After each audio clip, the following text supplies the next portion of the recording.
她是杨贵妃一生最痛恨的情敌，也是帝王后妃8大才女之一。她的最终结局到底如何，已经成为了一个谜。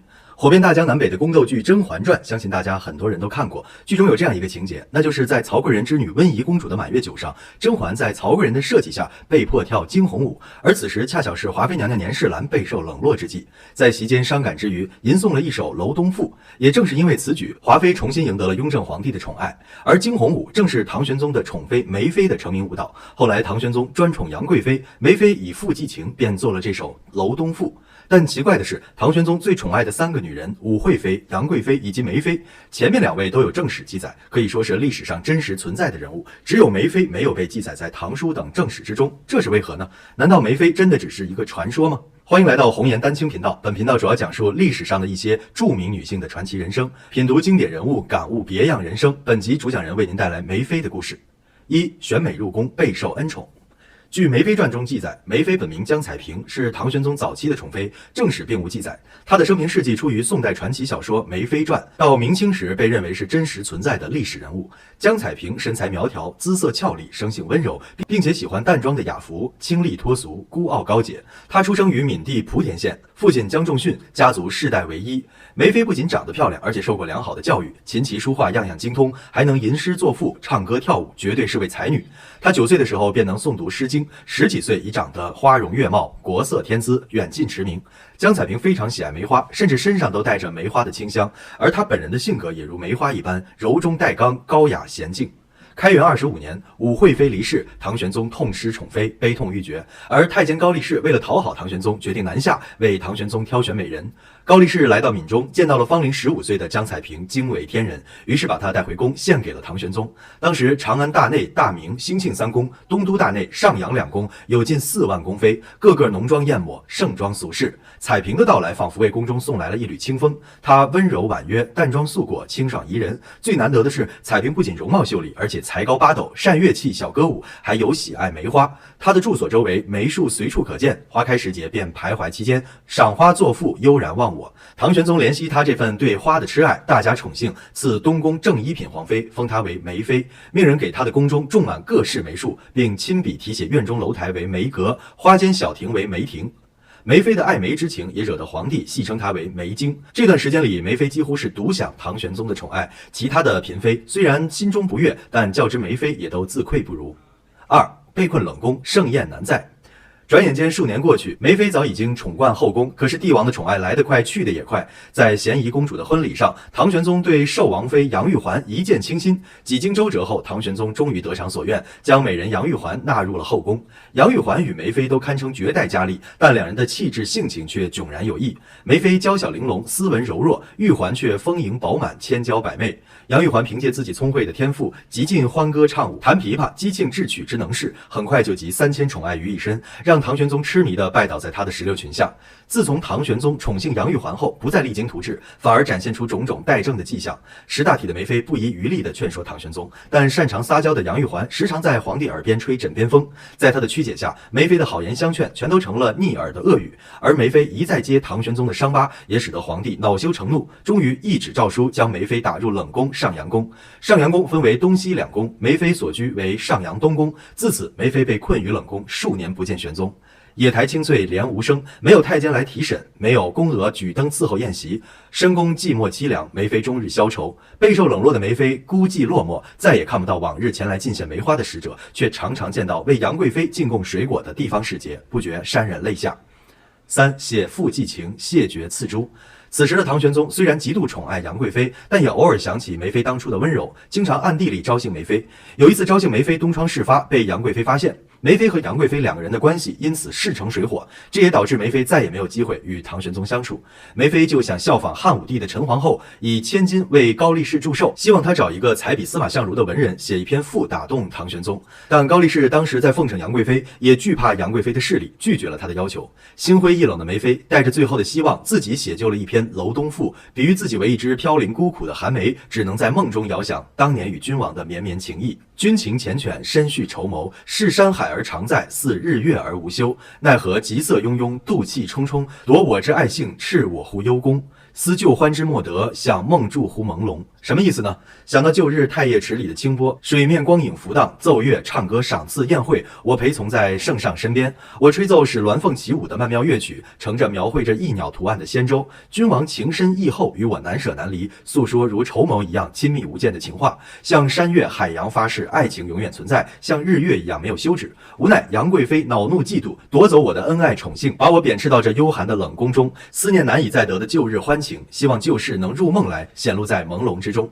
娄东赋呈现给皇上后，梅妃就日日盼望皇上能够为之所动，两人可以重修旧好。唐玄宗看到娄东赋后，虽然对梅妃心生愧意，但总是怕激怒了杨贵妃而不敢有任何的举动，只命人把外国使节进贡的一壶珍珠送给梅妃。梅妃回师谢赐珍珠，连同珍珠一起又由使者原物奉还。柳叶双眉久不描，残妆和泪污红绡。长门近日无梳洗，何必珍珠为寂寥？意思是我很久没有画我的柳叶眉了，面上的残妆和着眼泪打湿了我的红绡衣。我自是很久没有梳洗过了，你也不必送一壶珍珠来安慰我的寂寥之心。指唐玄宗的心已经不在，赐他珍珠以慰寂寥也是枉然的。唐玄宗见诗惆怅，便命乐府为这首诗谱一个新曲子，取名《一壶珠》。梅妃这首诗凄美感人，每一句都流露出了淡淡的忧伤。作为一位才女，她比别人的内心更加敏感，可是又无可奈何，所以在这首诗中，她直抒胸臆，没有任何的过度，把那种悲痛之苦，还有生活中的无奈，全部融进了诗中。4. 死于叛乱，品行高雅。到了天宝15年，安禄山发动叛乱，唐玄宗只与杨贵妃姐妹、皇子、皇孙、皇亲以及近亲宦官、宫人从延秋门西逃至四川，而困于冷宫的梅妃被弃之不顾，最终死于城中。所以她死前即使再想见唐玄宗，都没法再与玄宗相见。梅妃死时享年46岁。等唐玄宗回到长安城后，才开始四处寻找梅妃的下落，并且下诏，只要有人找到她，官升2级，赏钱100万。曾经有一个宦官献了一幅梅妃画像。玄宗说挺像的，只恨不是活的啊，并且在上面题了一首诗怀念梅妃。也有传言说，某天梅妃托梦给皇帝，梅妃说，当年陛下逃难时，我死在乱兵的手上，有可怜我的人把我埋在了池子东边的梅树下。最终在温泉池边的梅树下找到了梅妃尸体，外面用锦褥裹着，上面堆着差不多3尺厚的土。查看梅妃肋下有刀痕，唐玄宗放声大哭，以非礼改葬，又命人在他的墓地四周种满了各种梅树，并亲手为他写下祭文。至于终究是无人顾及的梅妃绝望的自尽，还是死于乱兵或谁人的刀下，都无从考证了。纵观梅妃的一生，她是一个善于诗文、歌舞、气度高雅、美中有善、才貌双全的奇女子，但也是个痴情女子。在安史之乱爆发后，仍能为负心的玄宗保住清白之身，足见她是个性情至真至烈的女人。更难得的是，梅妃即便得宠时，也没有依仗唐玄宗排挤其他的妃嫔，没有结党营私、祸国殃民，而是自律、明理和大义。有次玄宗曾问梅妃为何郁郁寡欢，梅妃道：昔太宗有贞观之治，百姓安乐，愿陛下也有开元之治。玄宗听了怔了一怔，然后拈须笑道：朕早有此志，爱妃不言，朕几乎忘了。次日，唐玄宗即罢了游宴，亲礼万机，励精图治。梅妃受玄宗专宠达10年之久，这期间梅妃以自己的品性和贤德影响着唐玄宗，使玄宗以德治国，整个国家继续保持着开元盛世的强盛。关于梅妃此人也是有一些争议存在的。一、梅妃是否是真实的历史人物呢？由于《旧唐书》和《新唐书》都没有提及江彩萍，加上梅妃的事迹多出自宋朝传奇小说《梅妃传》，鲁迅等当代学者认为她是一个虚构人物，也有作者认为江彩萍是各类文学作品堆叠后产生的文学形象。另有学者认为梅妃确有其人，唐朝很多没有生育子女又没有参与重大历史事件的妃嫔都没有记载于正史，并且指出在《梅妃传》之前就已经有很多关于梅妃的传说。2. 关于梅妃的结局还有另一种说法。安禄山叛乱后，唐玄宗来不及带上冷宫中的梅妃出逃，后长安陷落，城中一片兵荒马乱，梅妃孤苦无依，决定自尽之时，被一白衣女子所救，用白驴把她载到了白云山中的小蓬影修真观。众叛亲离的唐玄宗饱尝失意后，才切身体会当初梅妃被冷落在上阳东宫的10余年。后来有人探来消息说，动乱之中梅妃曾被人救走，唐玄宗随即下诏全国，有知梅妃下落者立即奏报，必予重赏。几经周折，最后广平王探得了梅妃的消息，隆重地迎接梅妃入宫。唐玄宗揽住梅妃说：向来疏远了梅卿，心中殊感不忍，故有珍珠投赠，并非无情，今当重续旧好，怎么能离开我呢？于是梅妃留在兴庆宫中，与玄宗重温旧梦。当时京城中流传着这样的民谚：杨花已逐东风散，梅萼偏能留晚香，说的就是杨贵妃红极一时之后，终在马嵬坡香消玉殒，梅妃则受尽冷落后，在兴庆宫又重新伴君得宠。关于后世对梅妃的纪念：一、梅妃故里位于木兰溪畔，尤宁海桥畔畔的莆田县黄石镇江东村，占地300多平方米，宫殿式建筑，供奉着仪容端庄的梅妃塑像的浦口宫。宫殿中央的神龛上奉祀着祖姑皇妃神像，雕刻着一副楹联，明朝太守王光业的手迹。立子甲天下，梅妃是不民，上面悬挂着精神万古、德配昊天巨匾。汀州知府伊秉寿题上贞烈垂芳，国民党元老张群题写正气浩然，当代巴闽书法大家沈进寿书写人民德心。2. 东湖公园，也就是武汉东湖墨山梅园，为全国4大梅园之首，既是中国梅花研究中心所在地、中国梅文化馆所在地，又是全国著名的赏梅圣地，设有梅妃亭。3. 大明宫国家遗址公园是世界文化遗产、全国重点文物保护单位，位于西安市太华南路，地处长安城北部的龙首原上，始建于唐太宗贞观8年，毁于唐末。麟德殿乃大明宫内廷宴舞之地，设有梅妃亭与梅妃雕像。关于梅妃的现代艺术形象，京剧程派梅妃，1928年9月20日首演于明和社夜戏华乐园，程砚秋饰演梅妃江彩萍，郭仲衡饰演唐玄宗，芙蓉草饰演杨玉环。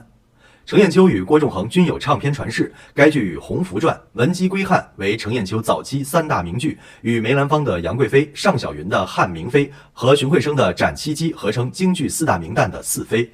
梅舞惊鸿，孤傲高洁，便是后人对这位才女的赞美。如果你喜欢今天的视频，就请转发、点赞、加关注吧！感谢朋友们的支持，我们下期视频再见。